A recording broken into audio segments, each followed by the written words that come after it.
पूर्व मुख्यमंत्री उद्धव ठाकरे ने भाजपा के साथ साथ सहयोगी दलों और वरिष्ठ नेताओं पर अपने अंदाज में जबरदस्त शाब्दिक प्रहार किया है। उन्होंने सीएम शिंदे और डीसीएम अजित पवार की तुलना बीमारियों से कर भाजपा की हिंदुत्व की आलोचना की।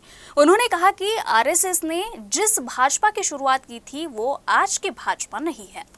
तसा भाजपला आता एक दाढीवाला डिंक्या रोग झालाय।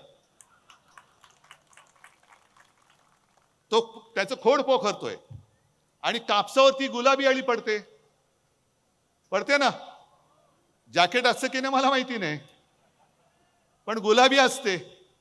त्याच्यामुळे ह्या भाजपचं रोपटं जे संघाने पोसलं जोपासलं त्या भाजपच्या रोपट्याला आता वर्ण गुलाबी अळी आणि खोडकिडा दाढीवाला खोडकिडा लागलाय। मोहनजी, हा भाजप तुम्हाला मान्य आहे का? तुम्हाला असेल नसेल, मी जनतेला विचारतोय, तुम्हाला मान्य आहे काय? आणि लोकसभा तर तुम्ही जिंकून दिलेलीच आहात। विधानसभा आता आपल्याला जिंकायची आहे।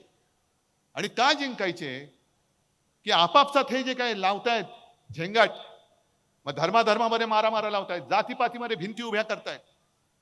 म्हणजे तुमची घरं तुमची जळली तरी चालतील, तुमच्या पेटत्या घरावरती आम्ही राजकारणाची पोळी भाजू, हे असलं दळभद्र गोमूत्रधारी हिंदुत्व हे भाजपचं आहे। हे शिवसेनेचं हिंदुत्व नाहीये।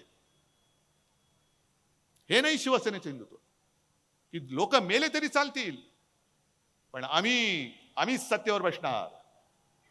मी ज्या वेळेला ग्रामीण भागात फिरतोय, अजून मी सुरुवात केलेली नाहीये फिरायला, आता करीन, दसऱ्यानंतर सुरुवात करेन। पहिला दसरा मेळावा आपला परंपरेनुसार शिवतीर्थावर शिवाजी पार्कवरती मी घेणार आहेच, आणि त्याच्यानंतर महाराष्ट्र फिरायला लागेल।